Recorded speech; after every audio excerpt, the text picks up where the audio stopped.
Сәлем, қайырлы күн достар. Бүгін сіздерге мына поворотың релесін көрсете кетейін.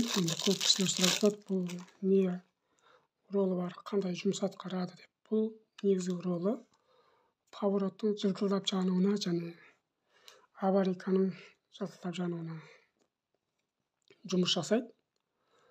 Егер бұл жоқ болатын болса, жаңағы поворотымыз да, аварийкамыз да жанбай қалады. Негізгі ролы соларды жылтылдатып жағып тұру. Сіздерге түсінікті болу үшін бұның қалай жұмыс жасайтынын сіздерге көрсете кетейін. Мына қағаздың мына бір басын плюс деп алайық. Мына жағын минус деп алайық. Осы плюстан шыққан ток,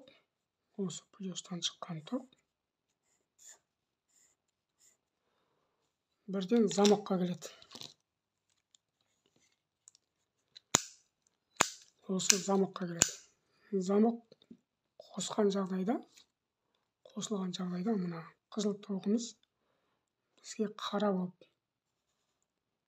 тоқсын болып шығады. Осы қара тоқсын жаңағы повороттың релесіне келеді.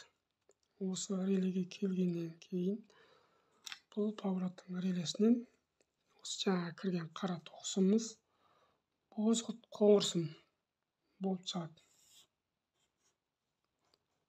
Бозғылт қоңырсым болып шығады да, бұл бірден жаңағы оң жақ кнопкадағы мына повороттың оң жақ сол жағына қосатын кнопкаға келеді. Осы жерден бізге жаңағы бұл қоңыр тоқсымымыз сары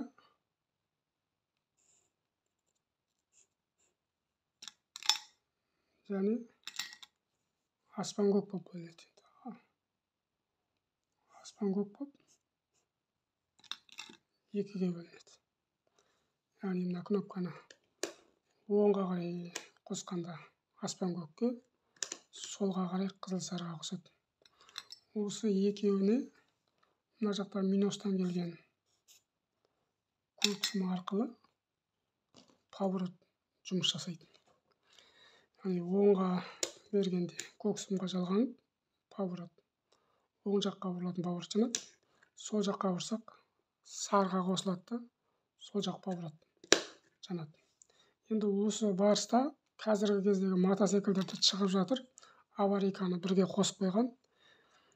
Енді ол жұмыс жасайтыны міне осыдан шыққан, мына реледен шыққан қоңыр тоқсымды мына сары мен аспан көк екеуіне бірден жалғауға болады.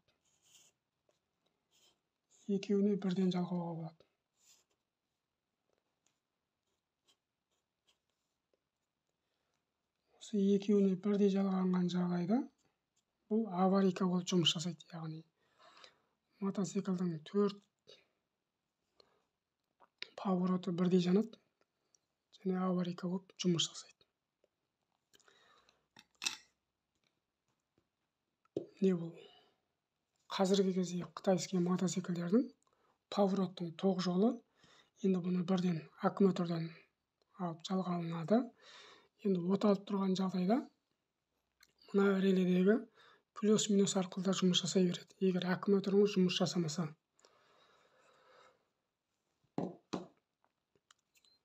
Бүгінгі видеомыз осы жерге дейін болсын. Егер қандай да бір түсінбей жатқан жерлеріңіз болса, WhatsApp нөміріне жауап сұрауларыңызға болады. Профилда WhatsApp нөмірі жазулы.